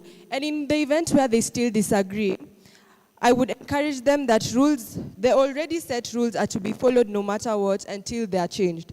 And for some of the rules, I would try to consult the school administration to try and find ways on changing them. Like for example, our hairstyles. I would like to advocate for girls to be able to do neutral colors like blonde, brown, or the normal one, black. And for boys, I think they should be able to at least have a normal length of hair and also do taper fades. Because it's not our hair that's learning, it's us. And I don't think it will be able to affect our grades. Thank you.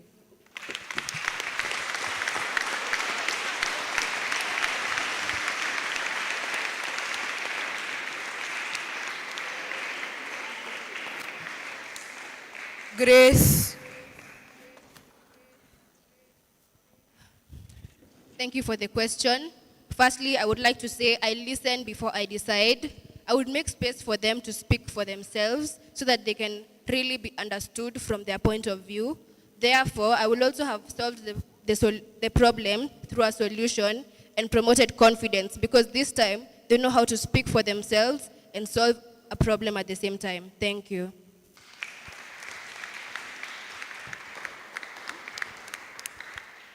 Charlene. Thank you for the question. I would firstly listen to the students' concerns and work with the teachers to find a fair solution that benefits everyone. Because leadership is not about fighting rules, but it is about communication, understanding, and finding solutions. Thank you.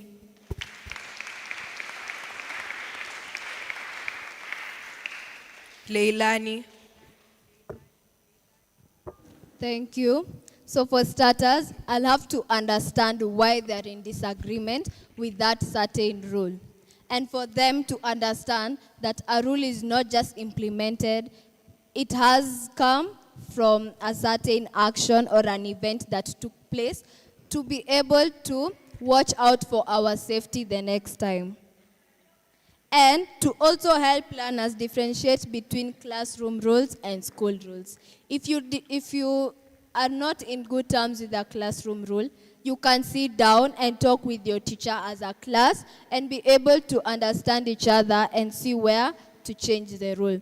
However, with the school rule, these ones are already set and there are reasons why they are there, and that's why we should obey them. Thank you.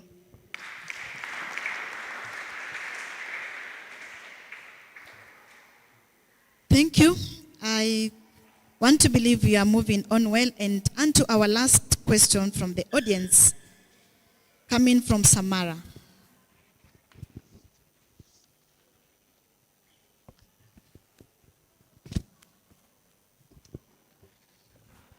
Good morning, ladies and gentlemen.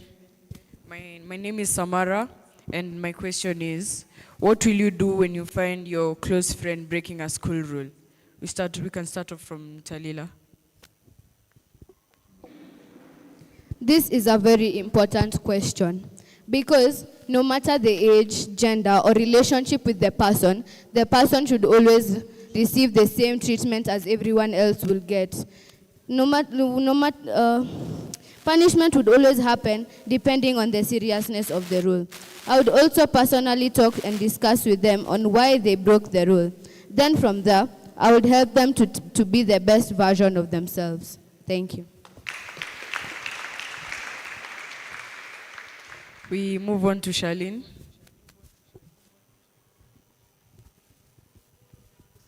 Thank you for the question.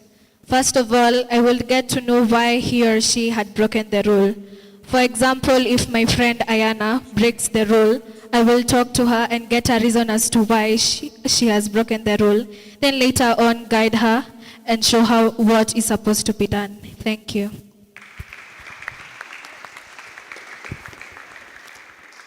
Shanice. I appreciate the question, Samara. I believe that friendship is not about favorism, but about trust. By the way, if you're my friend, you'll have to respect me, I'm the president. So, by you respecting me, I'm the president, we have boundaries. We are friends, but I am a leader at the same time. First, I would have to understand why have they broken the rule. Of course, my friend will tell me, chaturuke nyasi, twende water point. But I'm the president, I'll tell them no. Why do you want to jump the grass? And if I'm telling a grade 9 that they're not supposed to jump the flowers, what will I tell a grade 1? So my first advice will be to guide and to understand why they have done the mistake. Thank you.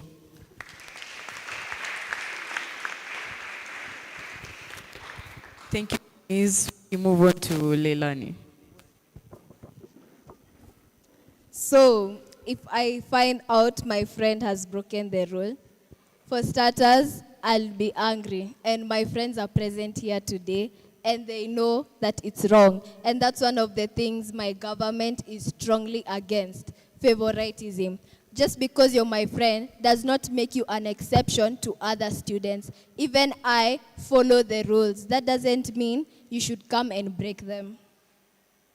So if my friend breaks the rule, first I'll address it. I'll go talk to them, understand why they broke the rule, and of course they will have to face the consequences, because again, if they don't, that's just favoritism. Thank you. We move on to Kimberly.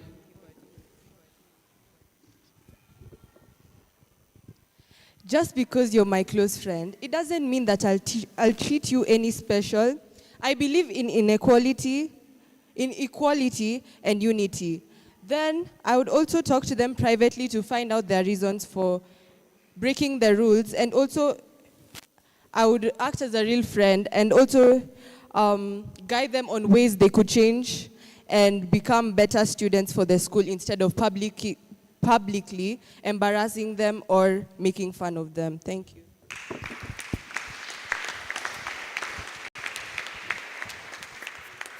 Thank you, Kimberly. Last but not least, Grace. Thank you for the opportunity. I don't want to toot my own horn, but I really have faith in my friends, and I don't think they would be capable of such. But in a case like that, I would first address the situation. Why did you break the rules? What really led you to do this? An example of a rule that could be broken is wearing the wrong hair tie. I'm guessing it could have just been a mistake, but at the same time, we need to treat it the same as we would treat any other problem. So firstly, I would talk to them personally and guide them through the consequences that they may face. Thank you. Thank you for your time.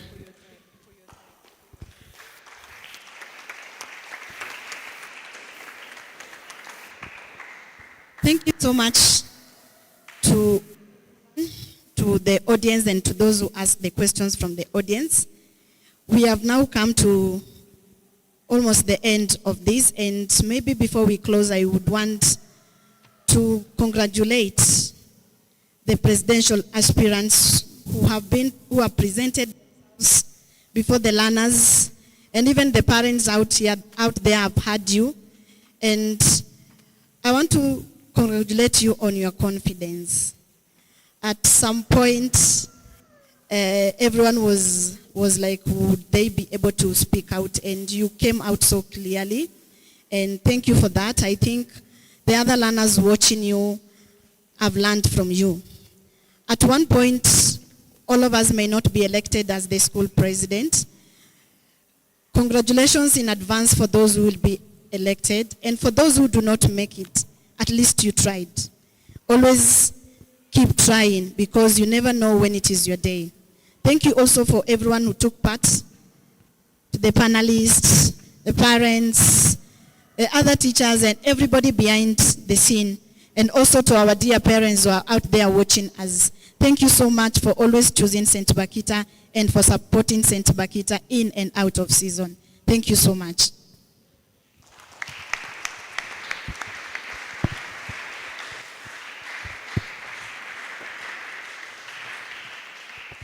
Wow. Thank you. It was a good time. We've heard what our presidential aspirants have told us. Now we are moving on to voting next week. Our elections will be on 11th of this month. Nairobi, that is Eagle Plains, will be carrying on their elections from their branch, and Sabaki will also have an opportunity to do their election in this branch. Just to bring to our attention, these elections are going to be carried out by IEBC team, and therefore it is a serious election, and we want to wish all of them all the best. May the best candidate win. Can you appreciate them?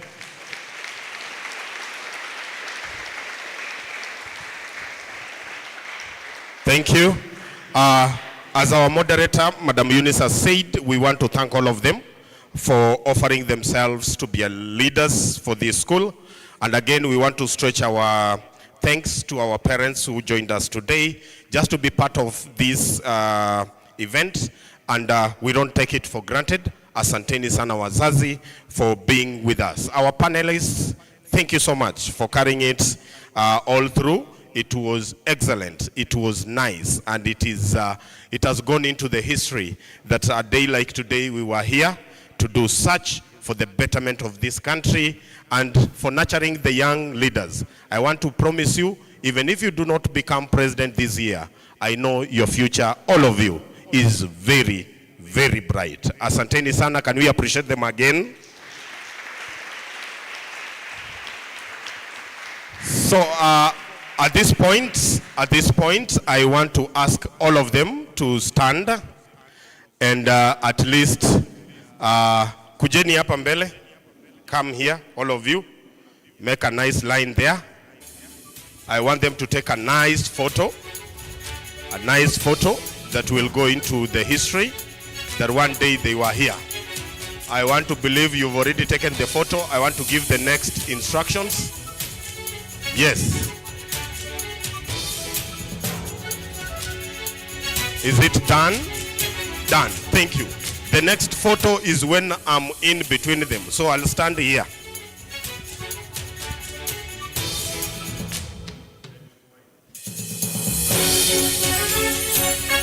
The next photo, their parents, I want them to join us on the podium. Do I have parents to Talila Mudeu? Please come. Can we appreciate our mom? She has been here the longest. Join us. Do I have the parent to Grace Kimberly? Thank you. Join us, please. Nitawapanga tu pole pole. Mama Kimberly, Mama Talila songa hivi kidogo. Talila kuja. Haya, Baba Kimberly kuja hapa. Do I have parent to Leilani? Yes, please come. Even if you are two, please come, all of you. Leilani. Do I have parents to my girl here, Shanice Masita? Thank you so much. Please join us. Do I have the parent to Grace Wamuyu? Yes, thank you so much. And do I have the parent to my girl here, Shalene Katuki? Thank you. So we are going to take that photo. Simama hapo katikati. Yes. Yeah, thank you, thank you. Cameraman, if you are ready, please go ahead. Can we appreciate them so that they can smile?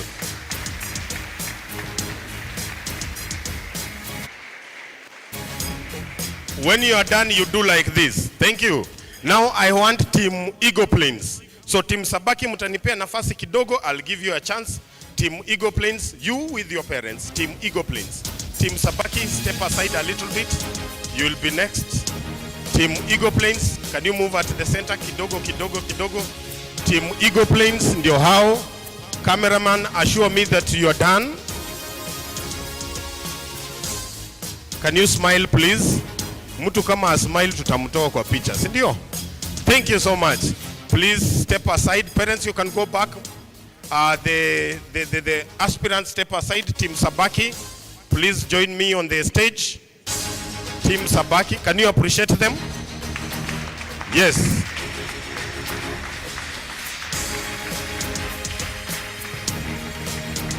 Are we done? Please smile. Yes, I want to see those nice smiles. Are we good? Thank you. Parents, you may take your seats. Now Team Sabaki, baki tu hapo. Songa karibu hivyo, karibu na mwingine. Yes, I want that photo kindly. That photo kindly. Are we good? Look at the camera. Behind there. Can you smile, my girls? Please. That smile is very important. Are we good? Thank you. Team Nairobi. Team Eagle Planes. Team Eagle Planes. Sabaki, simama tu hapo. We are taking photos until lunchtime. Yes. Team Nairobi. Yes, can you smile? Yes. Masita, please smile. That's good. Are we good? Thank you. Join them here. Join them here. Now, we are going for a very nice competition next week, isn't it? I just want them to greet each other and wish each of them the best of luck. So Talila utasalamia Leilani hivo. We greet each other. Please go ahead. If you can capture those moments, I'll be very happy. Cameraman.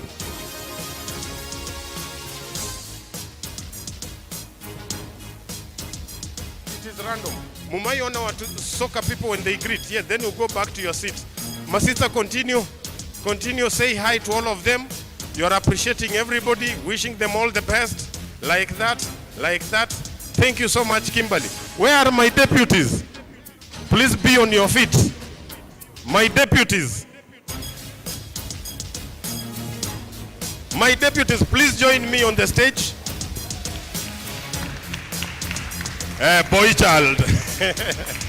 Now, we want to take a photo of the deputies. Then again, we'll take a photo of deputies and the president. Sawa.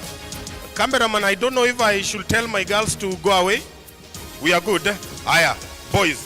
Pia nyi musmile bwana. Hey. Ebu smailini. Hizi koti zifungwe vizuri. Ngoja. Funga koti. And your face huko. Yes. Thank you. Aya, Kipchumba, tunaangalia kamera pale.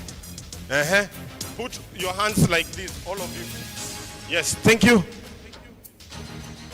Aya, weka mkono hivi straight.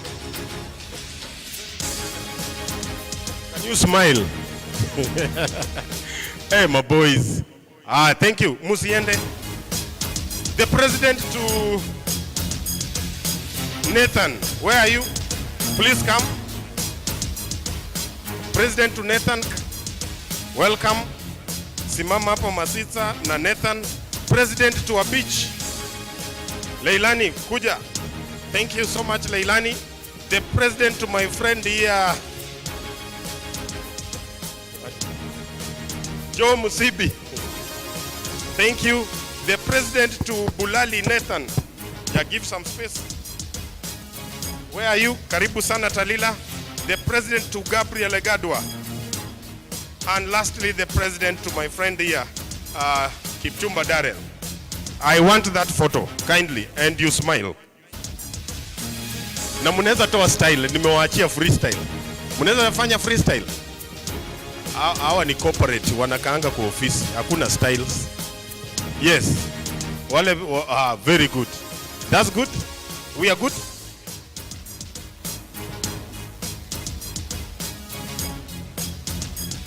Thank you so much. We are done. The president, you will go back to your seat. The deputy president, you will stand behind your president. Can you do that? Kindly.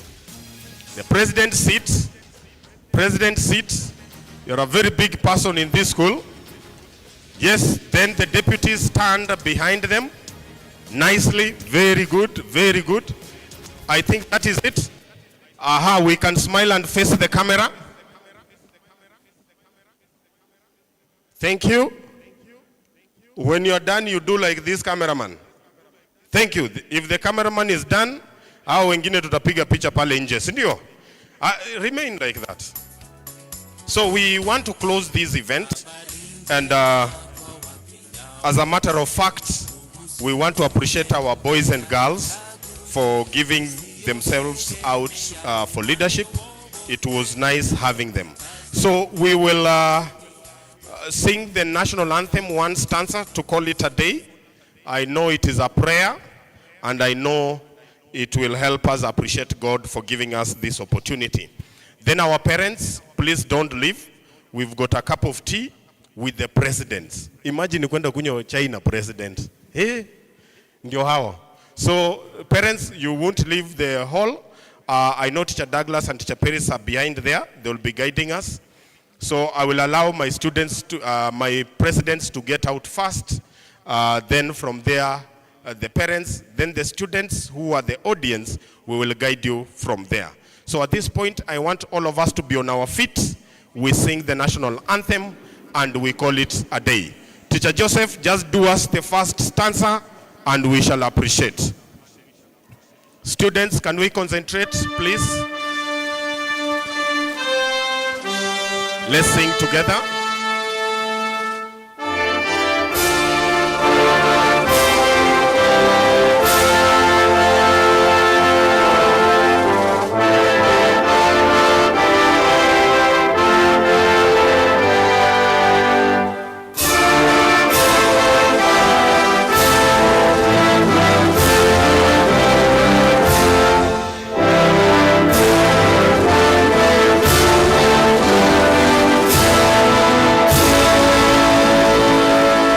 Thank you so much. I want now the presidents to march out. You'll meet Teacher Paris out there. You with your deputy. Can we appreciate them as they get out? Yes. Next, Bulali follow. Kimberly. Let's go. Leilani, let's follow. We appreciate them as they go out. Let's go. Thank you so much. Can we appreciate them as they go out? Thank you so much. Wapigieni makofi wakiondoka. Asanteni sana kwa kuja. The other people that I want to give an opportunity to get out are my panelists. They've already left. The panelists, you may walk out. You are big people. Then our parents may follow. Asanteni sana. The students, kindly be patient. We want to give you some instructions. Asanteni sana wazazi kwa kuja. It was good having you around. It was awesome. Now, the remaining students, thank you. Please have your seats.